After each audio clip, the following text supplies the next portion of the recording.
Oi, gente, que alegria estar aqui com vocês novamente. O nosso convidado de hoje, aqui do Gustavo Lopes e você, é um cara que 2025 me deu de presente e é um cara que eu aprendo com ele. Cada dia que a gente conversa, cada bate-papo, cada luta diária, eu aprendo com ele. É o Renato, da Total Esportes. Renato, seja muito bem-vindo. Que bom que você topou estar aqui com a gente pra gente bater um papo. Muito obrigado, Gustavo. Boa tarde a você. E olha que responsabilidade você está me transferindo. O professor aprender com o aluno não tem jeito. Então, assim, eu que agradeço a oportunidade de estar aqui. Espero. É um prazer imenso ter aceito esse convite. Nada, aqui eu que aprendo cada vez que com você no dia a dia. E aqui também, eu tô aqui para aprender. Ô, Renato, vamos começar.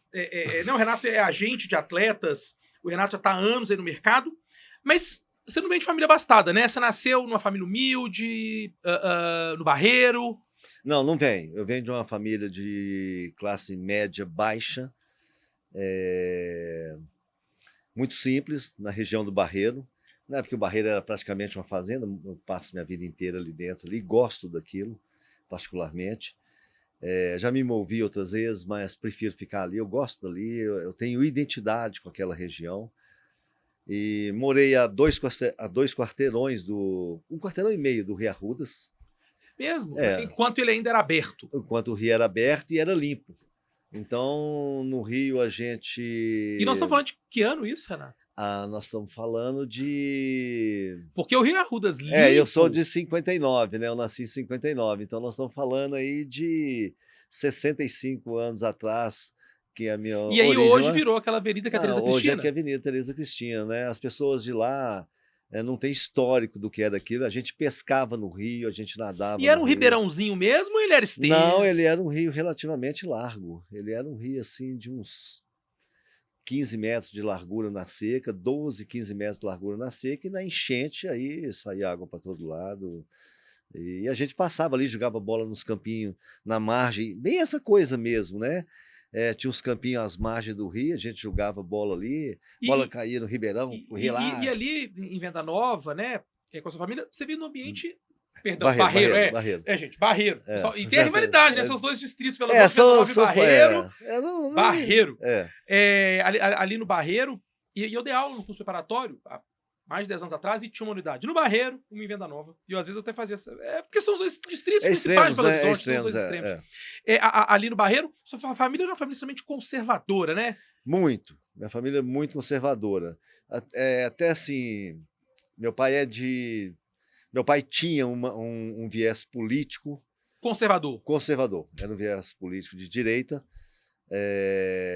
Meu pai sempre foi um homem muito envolvido socialmente. Você está falando de 69. Você começa... 59. Então, em 69, você tinha 10 anos. 10 anos. Em 71, 14. Quer dizer, aquele período da ditadura militar... Eu vivi. Você viveu? Eu vivi ali garoto, adolescente e já adulto. Né, até que veio as diretas. E numa família conservadora.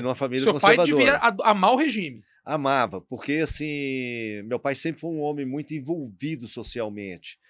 Foi sempre um homem muito dado à comunidade, sabe? Boas obras que tem dentro do Barreiro, meu pai foi quem proporcionou, foi quem buscou recursos com política, então ele se envolveu com isso. Seu pai foi político? Não necessariamente, meu pai foi assessor de muito político, né? Meu pai trabalhou com... não diretamente, mas com Aureliano Chaves, com Maurício Campos. Aureliano Chaves foi governador do Estado. Foi governador do Estado. Maurício Campos foi prefeito de Belo Horizonte. Foi prefeito de Belo Horizonte, exato, mais de uma vez. Com Álvaro Antônio, que foi também deputado federal várias vezes, o Álvaro Antônio Pai. Porque agora é o Marcelo Álvaro Antônio. Que na verdade ele chama Marcelo Teixeira Dias, né? Marcelo Álvaro Antônio ele aproveitou o nome do pai. É uma conotação política. Foi ministro do Bolsonaro. Foi ministro do Bolsonaro, isso. E eu conheci na época do meu pai, eu andava muito com meu pai, né? Eu era muito ligado no meu pai, e eu pude conhecer João Batista Figueiredo. Meu pai foi receber João Batista Figueiredo. Que era o presidente da República na época, o último presidente militar. O último presidente militar, sabe? Então, assim, eu tive assim, tete a tete com ele, mas nessa época eu já... não era conservador, mas como eu estava com meu pai, eu falei, eu não vou lá perder a chance de conhecer um general 5 estrelas. E quando que você falou assim, poxa, meu pai é conservador, meu pai apoia o regime, a gente vive no governo militar, mas eu não sou conservador e não sou de direita? Não. Quando que você Eu acho assim que a faculdade não tem jeito. Hoje eu fico vendo as pessoas colocarem, taxar muito a faculdade como uma fábrica de esquerdistas. Uma fábrica de esquerdistas. Ela sempre foi. Ela sempre foi, sabe? Porque é do universitário, sabe? É um pouco da transgressão do jovem, é o momento dele ser ele, sabe? É o momento que ele se define. Então, assim, ter uma tendência à esquerda, eu não sou esquerdista, eu tenho uma tendência, eu sou um centro-esquerda. Então, ser uma pessoa que tem essa tendência é natural. A gente não é porque a gente ouve alguém falando, porque porque alguém influencia. Isso é porque você tem uma tendência. Por quê? Porque são valores. Né? E isso é um pouco de explicar, às vezes, acredito para algumas pessoas que são valores. À medida que a gente... Porque uma pessoa conservadora, quer dizer, uma pessoa de direita conservadora, ela tende a conservar aquilo que ela aprendeu e não avançar. Não vou dizer que avançar ou retroagir, mas ela tende a não fazer diferente. É como se fosse um congelamento. Como se fosse um congelamento. E quem estuda, vai para a universidade, você começa a questionar algumas coisas. Você até pode ter tendência de direita e aderir a algumas demandas da direita, você acaba vindo mais para o centro, caindo para a esquerda, talvez por isso, né? Faculdade abre a cabeça. E ali eu conversava muito com o papai, eu falava assim, papai, poxa, não dá para ser tão radical assim.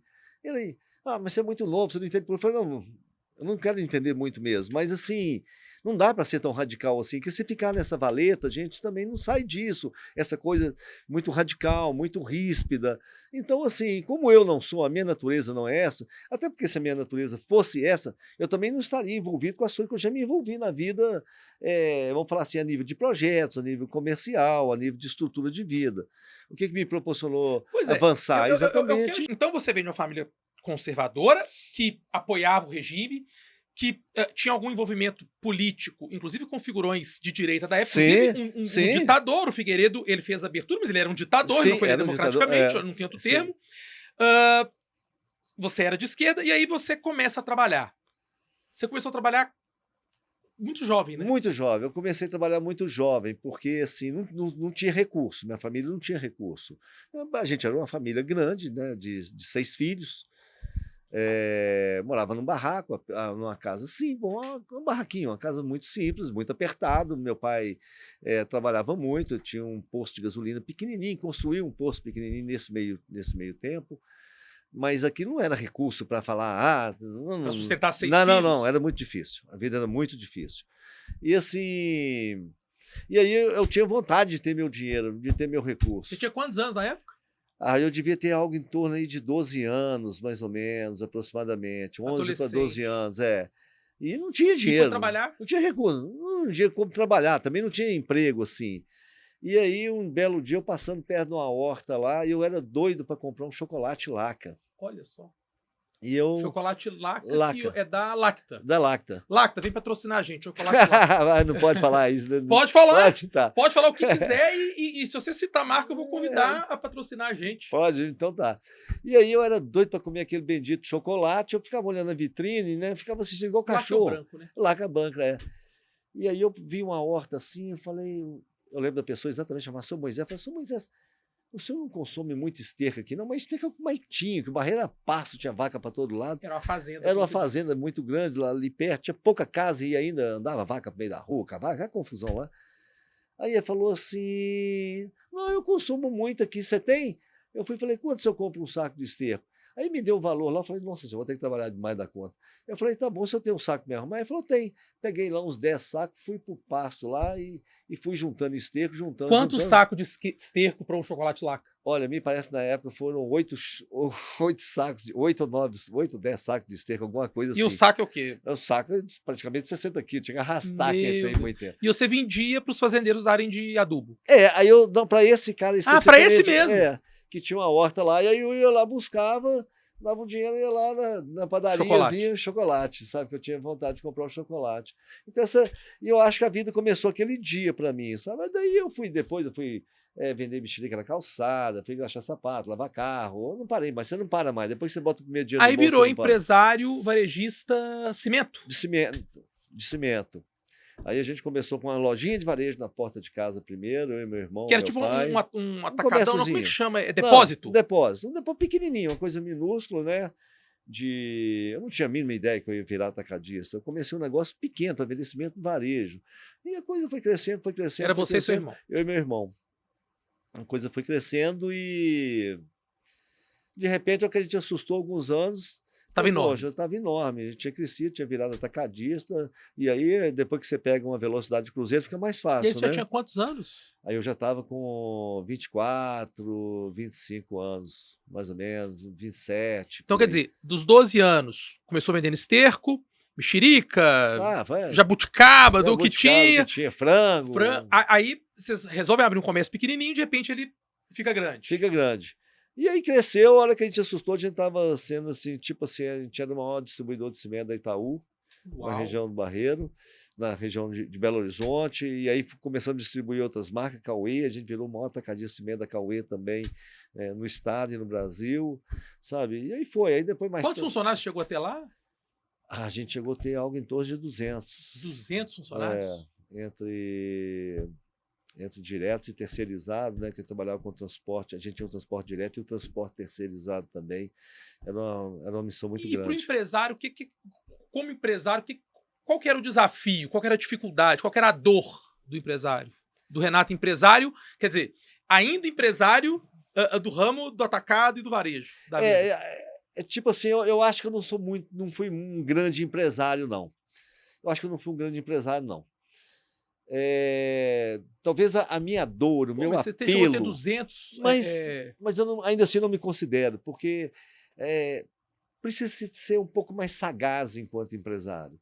Eu não tinha essa sagacidade toda. Eu era muito agressivo comercialmente, mas eu olhava muito para a necessidade dos meus colaboradores, muito.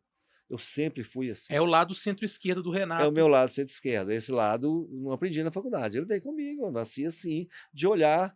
Peraí, eu tenho que olhar para lá, porque do nada, se eu não olhar, nada vai acontecer. Então, eu sempre tive essa vocação. E esse lado social, como empresário, foi bom ou foi ruim? Não fez diferença? Foi natural? Eu acho que foi bom, sabe, Gustavo? Eu acho que ele transmite, ele me traduz muito bem.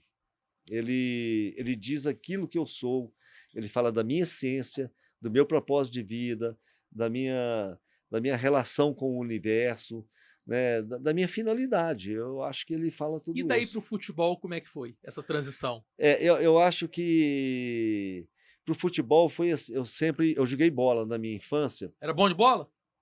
Alguns achavam que era, outros não, mas mais do que bom, eu era determinado. Tá. Eu era um raçudo determinado, eu não tinha limite de raça, de disposição, de vontade. Era o quê? Um volantão? Camisa 8? Não, eu era o que chama hoje de extremo, eu era ponta, né? Ponta. Bem na época do Tele, e era muito rápido, corria muito. Era ponta, muito, Tele.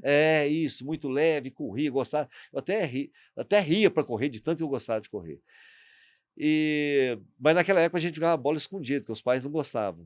Não deixavam, então não gostavam. Naquela época o quê? Início dos anos 80? Não, mais ou menos 70 e pouco aí, né? 75, 74, a gente jogava bola escondida, tá? Com 14, 15 anos. A gente jogava bola escondido. O pai não gostava que você ia pra beirada de campo, porque jogar bola era coisa de malandro, de vagabundo, né? Então, assim... E aí jogava o quê? Era futebol amador? Era pelada não, era categoria de base mesmo, no clube que tinha, então... E qual era o clube, você lembra? Comercial Esporte Clubes. Existe ainda? Existe. Agora não existe como antes mais. Eles redividiram o campo, terceirizaram, faz lá uma escolinha lá. Mas eles disputam esses campeonatos amadores? Não. Hoje mais não. Até uns 8, 10 anos atrás, sim. E aí, eu envolvido ali com a comunidade também, né? Eu ali fui fazendo minha categoria de base, até que chegou num ponto que eu até tive na base do Cruzeiro um período, mas eu não servia para aquilo, não. Eu não... E isso lá nos anos 70? Lá nos anos 70, tem que concentrar. Eu concentrar? Vou concentrar, não. E o Cruzeiro, apesar de ter tido Tostão, ganhado a Copa Brasil de 66, ainda não era o Cruzeiro de hoje, né? Não, mas era um Cruzeiro grande, sabe? Aí eu tive a oportunidade ali de estar treinando no Barro Preto, e treinando com alguns jogadores ali, participei um pouquinho. Onde é do lado do Fórum hoje. Onde é do lado do Fórum hoje. Ali era um campo do Cruzeiro. Com Palinha, Roberto Batata. Mentira. Essa Evaldo. Que é o time que vem a ser campeão da Libertadores em 76. O time que vem a ser campeão. Um time espetacular. Naquela falta que era pro Nelinho bater, né? Time sensacional. Então, assim, o Palinha também era da região do Barreiro.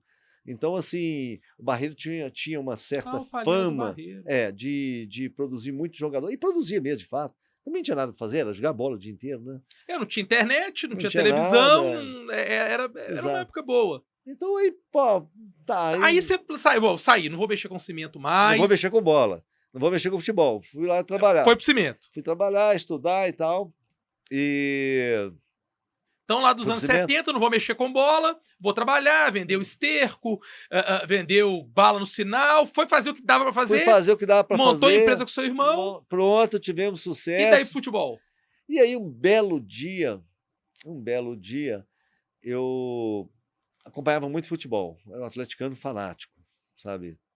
Gosto de falar doente, não, porque hoje, se eu falar que eu era doente, hoje eu tô sarado. Então gente, isso é legal. Eu falar esse atleticano, né?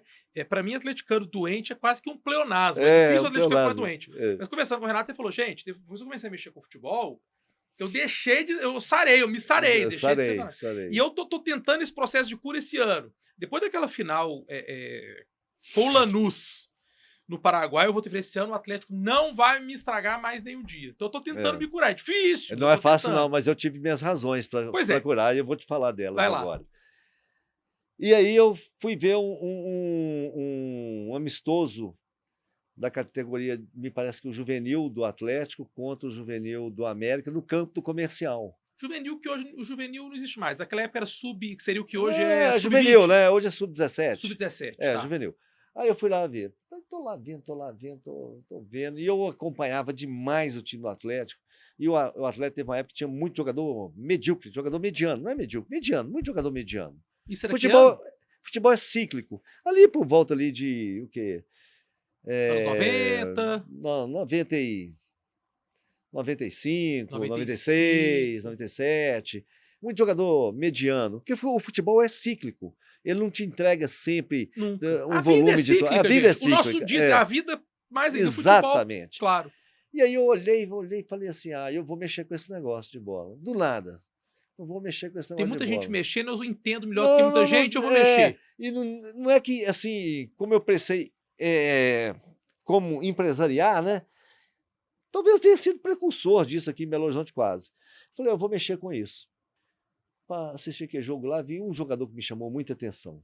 Dedê, lateral esquerdo do Atlético. Dedê jogou muita bola.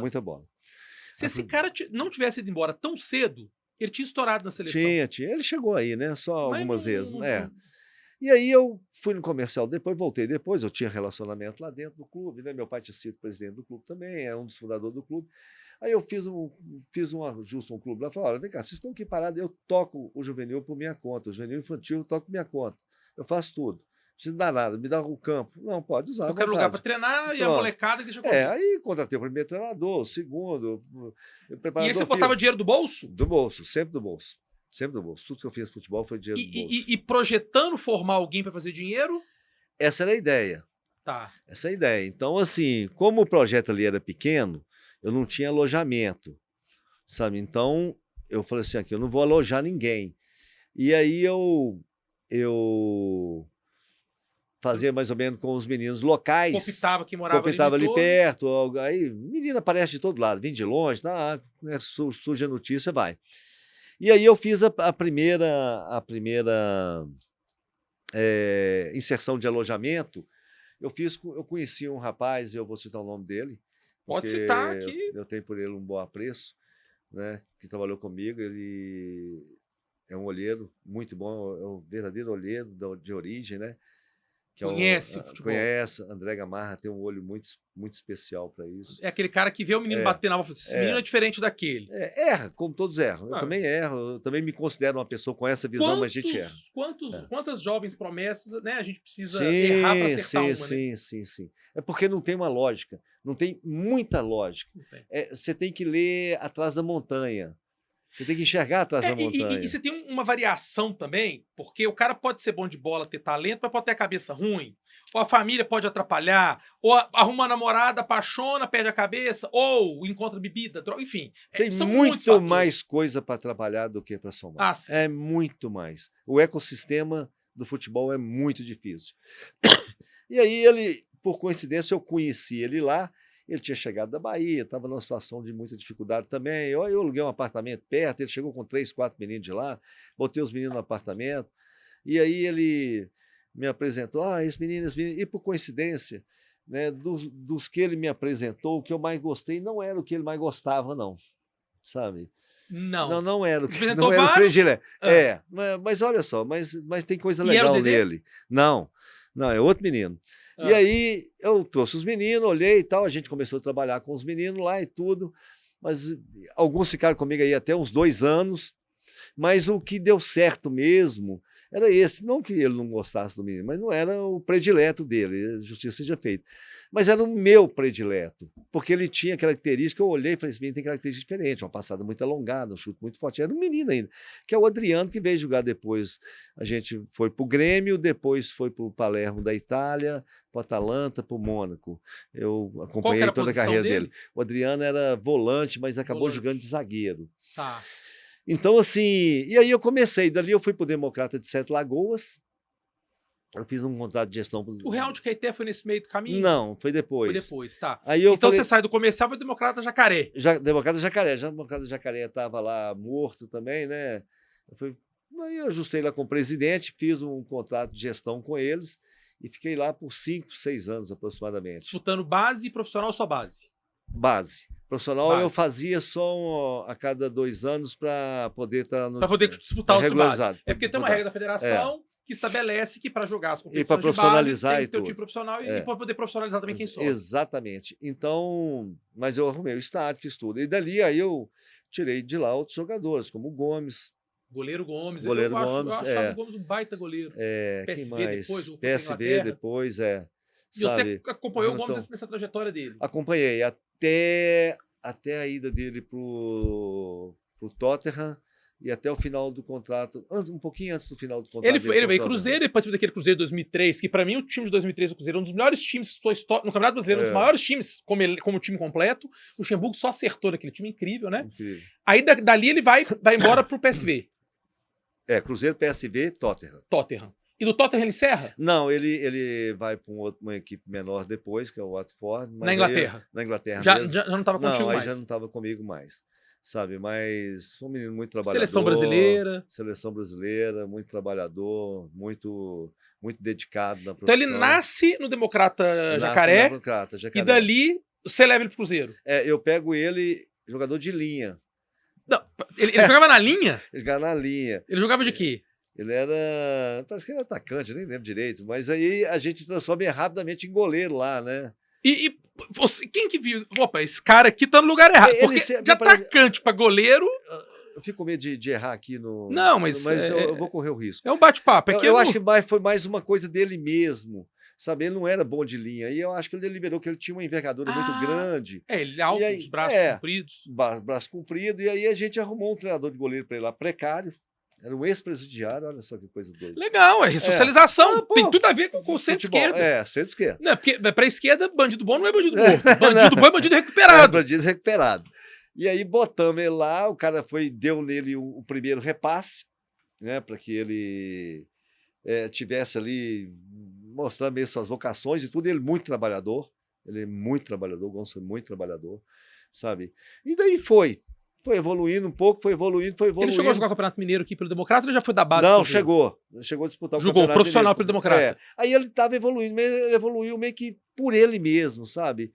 Por dom mesmo. O treinador de goleiro... E quando que ele vai pro Cruzeiro? Ele vai pro Cruzeiro... Porque ele se destaca em 2003. Ele vai pro Cruzeiro pouquinho antes. Acho que aproximadamente... Eu não tenho esse número certo aqui agora, mas aproximadamente 99, 2000, alguma coisa. Mas aí ele vai muito jovem pro Cruzeiro. E nessa época o Cruzeiro era o André Machuca? Foi aí que ele entra? O André, né, que tinha o bracinho... Que veio do Inter. Bracinho de jacaré, que o pessoal falava, né? Bracinho pequeno, era o André.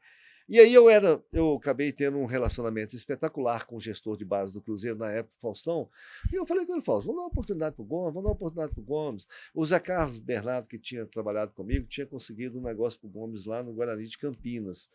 E aí o seu Fausto falou, Renato, ele não tem muita estrutura. Então eu falei, traz. Estrutura familiar, de família simples? Não, estrutura técnica mesmo. Ok, tá. Ele era muito atrasado. Aí eu falei assim, bota o Zé Maurício com ele. O Zé Maurício foi goleiro do Cruzeiro. O Zé Maurício, o seu Fausto comprou a ideia. O Zé Maurício comprou, pegaram ele de empreitado e trabalharam muito com ele. E você lembra quando que ele vira titular do Luxemburgo? Cara, ele vira, me parece que é num ano que o Cruzeiro ganha tudo. Ele vira titular já em 2003 para ser campeão de tudo. Eu não sei se 2003 mesmo, para o Cruzeiro ganhar tudo. Ou final de 2002. O Cruzeiro em 2002 acho que ganhou uma Sul-Americana, mas eu acho que ainda era o André. Não, era o Jefferson. Era Jefferson e André. É isso mesmo. E aí o Jefferson começa a falhar, e aí o Luxemburgo... Verdade. Jovem também. O Jefferson depois vai pro Botafogo, explode, tal, de seleção. E aí ele vira ali, e aí o contexto ajuda, né? Eu digo que o atleta sempre precisa do contexto. O time era muito bom. Então ele também ficou bom com o time. Né? Isso é uma coisa... É aquele negócio, o que é bom para a abelha é bom para o enxame, né? Verdade. Ou o que é bom para o enxame é bom para a abelha, né? Então ele também vai com a vibe toda e muito merecidamente. O Alex no ano iluminado, o Alex, acho que ali ele pensou assim, Filipão, você não me levou pra Copa, não? Vou te mostrar que eu tinha que estar lá. Apesar de que o Brasil foi campeão. Vou te mostrar. Ele faltou... Tem um gol que ele faz de letra contra o Flamengo na final de Copa do Brasil. Essa é uma das maiores injustiças da Copa do Mundo do Brasil todos os tempos. O Alex nunca ter jogado a Copa do Mundo. Ele e o Fábio. Eu acho que o Fábio também merecia ter estado na Copa do Mundo. O Fábio é bom goleiro. O Fábio pegou uma geração de jogadores goleiros muito top, né? Mas... O Alex era muito diferente, mesmo no meio dos diferentes que já existiam na Ele nunca jogou no Copa do Mundo. Nunca jogou. Por onde passou foi ídolo? Curitiba, Cruzeiro, Palmeiras, Fernebar? Não tem. O Alex eu acho que é um equívoco muito grande. E aí o Alex, quando ele... o Gomes explode no Cruzeiro, em 2014 ele já vai embora.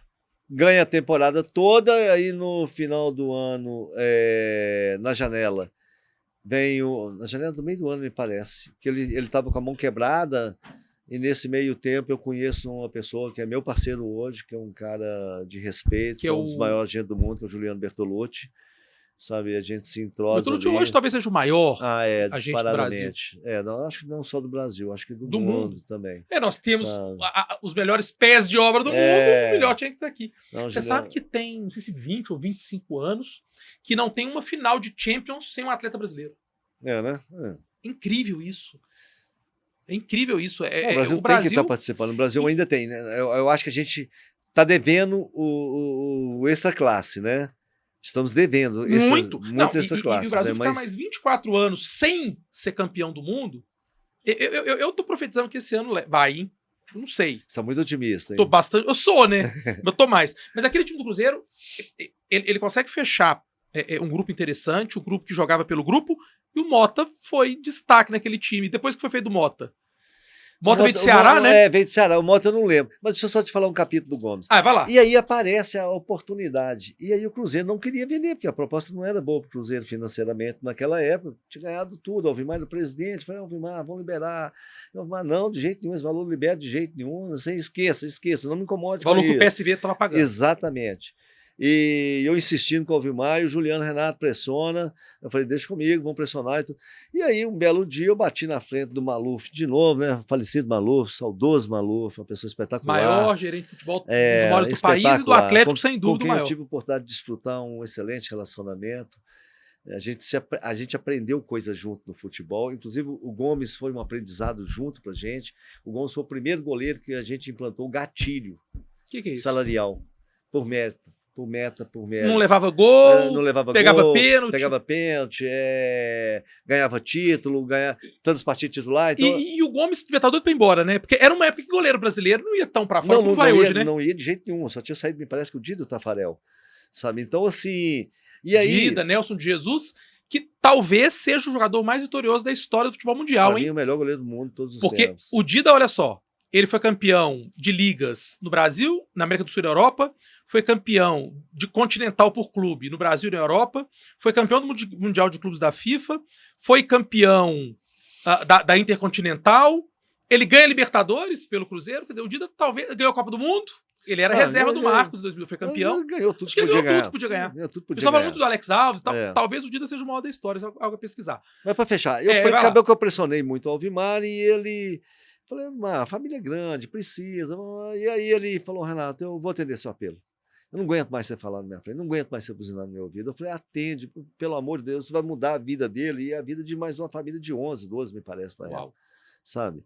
E aí ele acabou cedendo no último dia da janela, no meio da tarde, foi uma correria para poder fazer documentação, marcar viagem, aquela... gente, nós estamos falando de 2003. São 23 anos, quer dizer, não era igual hoje, que tinha WhatsApp, era fax ainda. Passava fax pra lá, fax pra cá, aquela confusão gente, toda. Fax era um aparelho mais ou menos desse tamanho, mais ou menos desse tamanho, que você passava um papel de um lado, ele saía o facsimile do outro lado, a gente chamava de fax. E aí acabou que deu certo, eu fiquei muito feliz por ele, principalmente, né? Claro que era o meu trabalho também, né? Mas eu ter conseguido fazer com que o Cruzeiro abrisse mão, porque o Cruzeiro tinha o Arthur na reserva, mas um goleiro também muito questionável, tanto que não deu sequência, não vingou. E resume, foi isso aí. Aí o Gomes foi um dos destaques do Democrata de Lagoa quando você teve a gestão lá. Aí, em dado momento, você encerra a gestão e aí você vai para Caeté. Aí a lei muda depois, a Lei Pelé, né? Como é que você fez a adaptação? Se adaptou? O que eu vi? A hora que mudou a lei, eu falei, não precisa ter clube mais. Porque a minha ideia, o projeto, o que era? Eu coloco de parceria com um clube grande e eu mesmo tento fazer a venda lá na frente, a negociação lá na frente. E a hora que eu vi que não tinha mais... Não precisava mais, eu tinha essa prerrogativa de romper o contrato com o Democrata de Sete Lagoas, rompi o contrato e aí a gente passou a fazer... Parceria com clubes. E aí, empresa. E quem que surge nesse meio do caminho aí, que é um cara... nesse meio tempo surgiu o Leandro Almeida, que foi jogador do Atlético. Almeida, zagueiro. O Jonathan Reis, que eu levei para o PSV, uma fatalidade aconteceu com ele, um menino espetacular, um talento surreal. E o que aconteceu? Surreal. Ele teve a infelicidade de quebrar os 4 ligamentos num lance. Puxa. Eu levei ele muito novo para o PSV, com 17 anos. Sabe? Aí eu já fui criando também. E depois para recuperar depois não, 4 ligamentos não tem jeito. Porque altera, impacta na cápsula medial então, também. Aí muda a Lei Pelé, não preciso mais ter um clube para gerir. Vou fazer parcerias. E aí quando entra o Real Caeté? O Real entra exatamente quando eu rompo essa parceria com o Democrata. Aí eu vou para o Real de Caeté, conheci o Renato. Para poder fazer as parcerias. Para fazer as parcerias, fazer a formação. E de lá eu mesmo já tinha o meu know-how de fazer parceria. Eu já conhecia muito clube no Brasil a essa altura. Gestor de base, gerente de base, diretor profissional. E também fora do país também eu já tinha criado algum link. Então, assim, aí eu começo no Real e a gente vai tirando dali e colocando em outros clubes. E hoje você está com a Total Esportes? Hoje a gente está, como a gente está fazendo 30 anos, a gente entendeu que a gente deveria mudar o nome. E fizemos a opção pelo nome de Total Legacy, que é um legado. Eu acho que a gente deixa um legado já para muito atleta. Poxa, a gente conseguiu, 30 anos, a gente conseguiu transformar. E, Gustavo, eu falo isso com um apreço muito grande, com um orgulho muito grande. A gente conseguiu transformar muita vida, muita estrutura familiar, muita estrutura pessoal. E olha quanto o futebol mudou. As regras foram mudando nesse caminho, né? Exatamente. Você começa ainda na vigência da Lei Zico. Na Lei Zico. Né, que é de 93, depois vira a Lei Pelé 98, agora mais recentemente a Lei Geral do Esporte, fora as mudanças que foram vindo da Lei Pelé, nas normativas FIFA também. Nas normativas. Nessas transações, né, mais recentemente aí, o Guilherme, que disputou o Mundial de Clubes pelo Raja. Sim. Eu sou atleticano, é duro falar Raja, mas não é o Raja Casablanca. O dele é o Idade. O Idade, não é o Raja Casablanca, não. A gente sofre menos. E também com o Alejandro. O Alejandro também, que jogou no Atlético, vai para o Bragantino, do Bragantino vai para a Rússia. E agora no Internacional. Traz o Internacional. Nessas transações, o que tem de bastidor legal? O que o torcedor não entende, não sabe, e que seria interessante ele saber? E que pode contar, claro. Não, dá para contar. Se não puder contar, melhor ainda, porque a gente faz furo. Não. A gente pode falar. O que o torcedor não fica sabendo? Ele não fica sabendo exatamente o que está acontecendo durante a negociação. Porque uma negociação é muito complexa. Envolve muita coisa, é muito diálogo com as partes. A parte aqui. Então você não fica traduzindo. Você tem que convencer o clube que o atleta tá, o clube que vai receber, o atleta, a família do atleta e por aí vai. você tem que fechar um pacote e ele tem que ser sincronizado. Às vezes você fecha aqui, aí descola do outro lado. Aí você fecha um outro lado, o outro não cola. Então, você tem que pegar o momento certo em que as 3 situações se desenham e você fala, agora, é momento, é assim, ó. E tem muito pai que atrapalha mais que ajuda? Cara, atrapalha muito. Infelizmente tem sim, porque eles não têm senso crítico, eles falam com o coração. Acho que o filho é o melhor da história. Exatamente. Todo mundo tem um Neymar, um Messi em casa. Todo mundo tem. Eu não tenho não, porque o meu não quer que joga bola, então eu já descartei essa possibilidade, os meus mais novos. Mas assim, infelizmente, o pai se deixa levar pela questão emocional. Então, mas ele não tem a mínima ideia de como é que... É muito sensível uma operação. Pois é. E você falou aqui dos seus filhos, a gente já começa a caminhar para o finalzinho. Eu quero te fazer uma pergunta, depois eu quero te perguntar do Renato Família, mas você falou que se curou do Atlético. A gente falava do atleticano doente, você vai falar por quê. Por que você se curou do Atlético? Eu me curei do Atlético quando eu fui jogar contra o Atlético, lá pelo Democrata. Pelo Democrata. E aí, eu tinha jogado, tinha feito um jogo antes na Vila Olímpica, o Atlético ganhou de 3-0 E era juvenil? Do meu juvenil. E aí eu fiquei puto da vida com aquilo lá, muito puto, sabe? Os caras tiraram Vou virar esse jogo. Os caras tiraram marra. Eu já voltei menos atleticano aquele dia para casa, porque era meu investimento, meu trabalho, claro. Meu dinheiro. Ao chegou em Sete Lagoas, eu entrei dentro do vestiário e falei assim, olha aqui, se vocês perderem esse jogo aqui, não tem problema. O treinador deu a preleção, agora vai dar a preleção do Renato.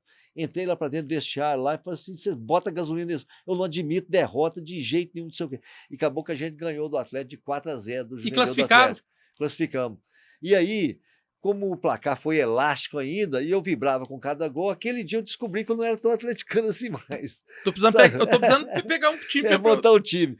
E aí eu falei assim, pô, é o meu trabalho, eu não posso torcer contra o meu trabalho, sabe? Então, nesse dia, vamos falar assim, eu desintoxiquei um pouco do fanatismo. Continua atleticano, mas sem aquele fanatismo. Mas não tem... Você tem 2 filhas já criadas? Tem 2 filhas criadas. Uma mora na Europa. Uma mora na Europa, uma mora em Londres, é executiva numa empresa na área de gestão, de gestão de recursos humanos.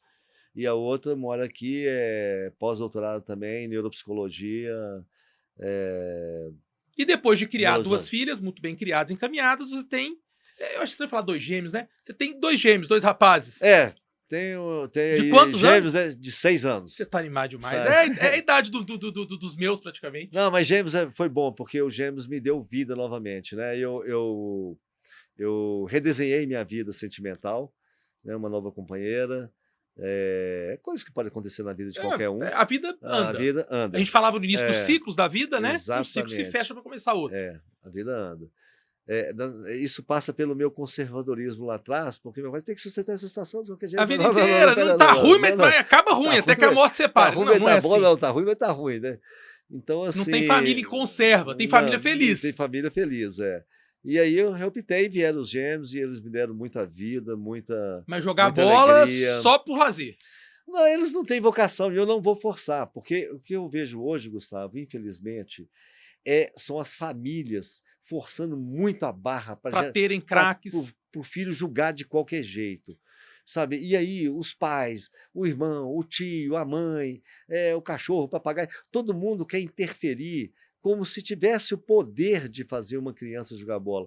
Eu, como tenho um apreço muito grande por criança, sabe? Você quer preservar. Eu quero preservar, eu fico às vezes triste com isso e incomodado, porque não é assim. Às vezes a pessoa não tem nem tanta vocação. E o pessoal força, vai. Força demais da conta. Então, assim, hoje, quando a gente fala, a gente tem captação de jovens, quando a gente faz, a gente tem um discurso muito franco com a família. Lá na Total Legacy. Total Legacy. Afasta-se do processo, deixa a gente levar, que é o caso do Alejandro. O Alejandro é afastado, né, com a família lá atrás, deixa a gente tocar. Foca na carreira, deixa a gente cuida do profissional. E trabalhar com o Alejandro, particularmente, é muito fácil, porque ele é um atleta inteligentíssimo. Ele tinha que ter ficado mais tempo no Galho, igual o Savinho, mas parece que o pessoal do Atlético, o dinheiro queima na mão, quer... Eu acho que o momento não ajudou muito. Assim, o Alejandro amadureceu também. A torcida do Atlético foi impaciente, mas o Alejandro precisava de amadurecer. Para ele também, particularmente, foi muito Renato, bom. E pronto. Para encerrar, eu vi que você trabalha com futebol. Você começou por paixão lá no início dos anos 70 jogando bola. foi para um outro lado, fez sua vida, casou, teve 2 filhas, formou, vou começar de novo, volta pro futebol, amo futebol.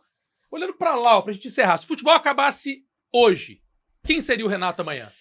O Renato seria...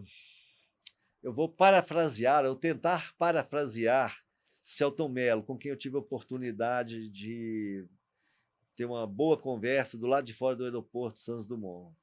E na série que ele faz acho que analista ou terapia, alguma coisa assim. Tem, terapia. Terapia, tá no, né? Globoplay. Globoplay vem patrocinar a gente, bota a gente no Globoplay.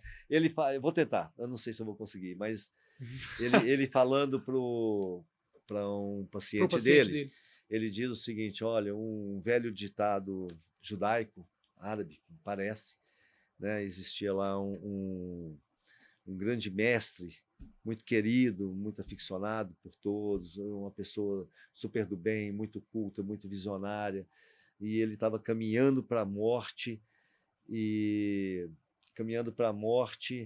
um dos melhores alunos dele virou e falou assim, mestre, o senhor está caminhando para a morte. Quando o senhor estiver diante do Criador, o que o senhor vai dizer a ele? Né? E se ele te perguntar por que você não foi melhor, não foi mais próximo dele, que resposta você vai dar? Aí ele, aliás, ele não chama mestre, ele fala Moshe, né, que é o nome do mestre. Aí ele responde assim, olha, você é meu aluno especial. Eu vou dizer para você, eu não estou preocupado se o Criador me perguntar isso. Eu estou preocupado se o Criador me perguntar, Moshe, por que você não foi Moshe?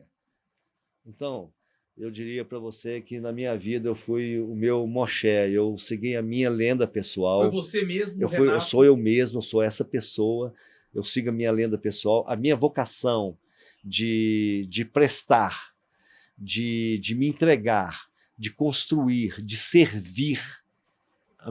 Eu acho que eu daria um excelente garçom, porque assim, a minha vocação de servir é muito grande. Ela fala mais alto. Aí é o seu lado centro-esquerda social. Ela é maior do que eu. É a minha vocação de servir. Eu acho que as pessoas se o futebol morresse amanhã, você se sentiria grato ao futebol e feliz por ter sido o Renato. Tudo. Eu me identifiquei com aquilo que eu faço, sabe? Sou grato por tudo. Eu acordo, olho para o meu teto, eu sou grato, eu agradeço a minha vida. E ter feito da minha vida até aqui uma vida de entrega, de doação, de prestação, de colaboração, é uma vida plena para mim. Que valeu a pena. Assim como você. Viu? Tomara. Assim como você no seu novo caminho. Você começou falando de professor e aluno, você, meu professor, eu aprendo assim como sua nova trajetória, eu tenho certeza. Amém. Viu? Gente, com esses ensinamentos, ou com esse ensinamento final, a gente encerra o Gustavo Lopes e você de hoje. Sigam a gente nas redes sociais, sigam a TV Sim, o Gustavo LP Souza, que sou eu, no Instagram, o Gustavo Lopes e você no Instagram, os nossos canais no YouTube. Procure a Total Legacy, caso queira saber mais. Procure o Renato. Como é que você está nas redes sociais, Renato? Eu sou ruim de rede social, tem que ser Total Legacy mesmo. Então vai lá no Total Legacy e compartilha, mostre para seus amigos que programa legal que a gente conseguiu fazer e quanto ensinamento a gente trouxe hoje com o Renato. Valeu demais, Renato. Um abraço e até o próximo. Muito obrigado, Gustavo. Felicidade.